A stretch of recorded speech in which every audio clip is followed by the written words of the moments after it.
الحمد لله الذي جعل لمن اتبع قدره من عباده قدرا، وجعل لمن انكسر قلبه من البلاء والمصائب جبرا، وضاعف لمن صبر ثوابا ومغفرة وأجرا.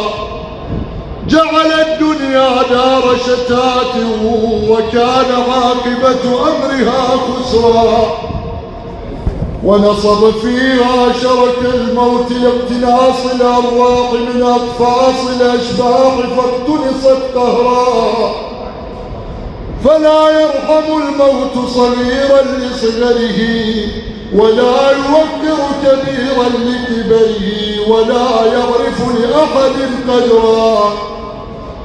أخذناك من أخيه والولد من حضن أمه وأبيه والوالد من بين أهله وبنيه وأودعهم حزنا وفكرا. أخذ أغصان القدود وأسكنهم ضيق اللحود، ويتم الأطفال وفتت الكبود.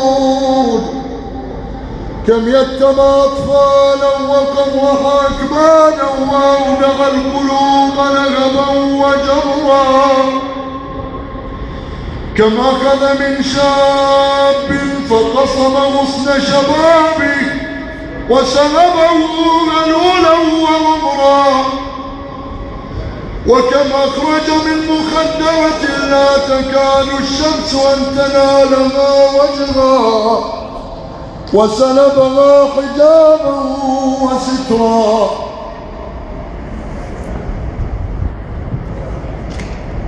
أين من غمروا القلاع وشيدوا القصور؟ أين من أسسوا المدائن ورفعوا السور؟ أين من أوقفوا على أبوابهم الحجاب وأرخوا الستور؟ ذهب والله بهم الموت واندرست منهم القبور، ولم يبق لهم الزمان أثرا ولا ذكرا. أين أصحاب النمارق والأسرة والكلل؟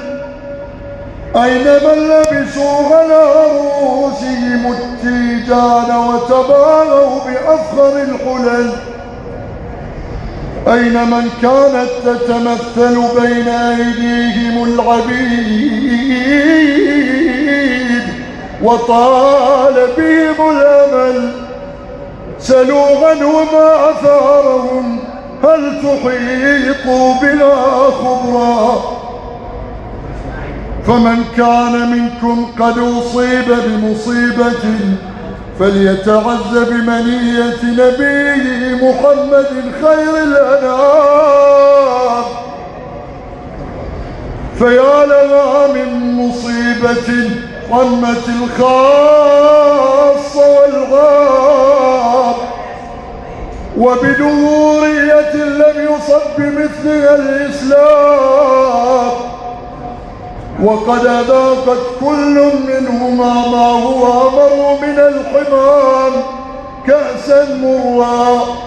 صلى الله عليه وعلى آله وأصحابه سادات الدنيا وملوك الأخرى، الذي أنزلت عليه يا مولانا في محكم كتابك الكريم، الذي يتشرف به القارئ إذا يقرأ. ومن يتق الله يكفر عنه سيئاته ويعظم له أجرا.